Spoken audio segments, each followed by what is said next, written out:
खरगोश और कछुए की नई दौड़। एक सीख भरी कहानी। पहली दौड़ के बाद जब खरगोश हार गया तो उसे अपनी गलती का एहसास हुआ। वह बहुत निराश था।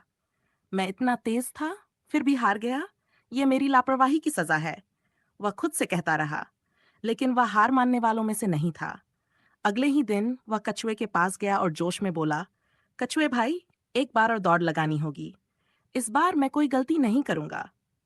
कछुआ धीरे से मुस्कुराया और बोला, ठीक है दोस्त, लेकिन इस बार रास्ता और मुश्किल होगा। दूसरी दौड़ शुरू हुई। जैसे ही सीटी बजी, खरगोश हवा से बातें करने लगा। कुछ ही पलों में वह बहुत आगे निकल गया। वह खुद से बोला, अरे वाह, इस बार मैं पक्का जीतूंगा। लेकिन अचानक रास्ते में एक बड़ी नदी आ गई। खरगोश एकदम रुक गया। उसकी आंखें फैल गईं और उसने घबराकर इधर उधर देखा। अरे नहीं, ये तो मैंने सोचा ही नहीं था। मैं तो तैर ही नहीं सकता। पीछे से कछुआ धीरे धीरे चलता हुआ आया। उसने खरगोश को हक्का बक्का खड़ा देखा और मुस्कुराते हुए बोला, क्या हुआ दोस्त, क्यों रुके हो?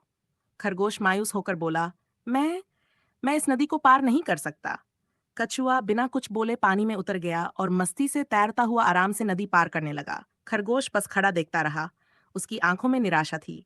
ओह नहीं, फिर से हार जाऊंगा, उसने सोचा। इधर कछुआ धीरे धीरे किनारे पर पहुंचा और आराम से फिनिश लाइन पार कर गया। जैसे ही उसने दौड़ पूरी की, उसने पीछे मुड़कर खरगोश को देखा, जो अभी भी नदी के किनारे परेशान खड़ा था। खरगोश को एक नई सीख मिली।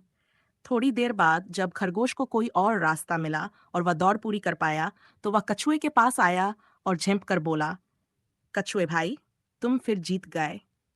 कछुआ मुस्कुराया, देखो दोस्त, तुम बहुत तेज हो, लेकिन हर चीज में सिर्फ रफ्तार ही काफी नहीं होती। मैं धीमा था, लेकिन मैं मुश्किल रास्तों को पार करने के लिए तैयार था। खरगोश ने सिर झुका लिया। तुम सही कह रहे हो।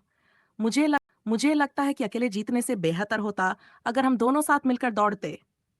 कछुए की आंखों में चमक आ गई। हाँ, अगर हम मिलकर दौड़े तो कोई हमें हरा नहीं सकता। अब वे सबसे अच्छी टीम बन गए। अब जब भी कोई दौड़ होती तो खरगोश पहले कछुए को अपनी पीठ पर बैठाकर तेज दौड़ता, और जैसे ही नदी आती, कछुआ उसे तैरकर पार करा देता।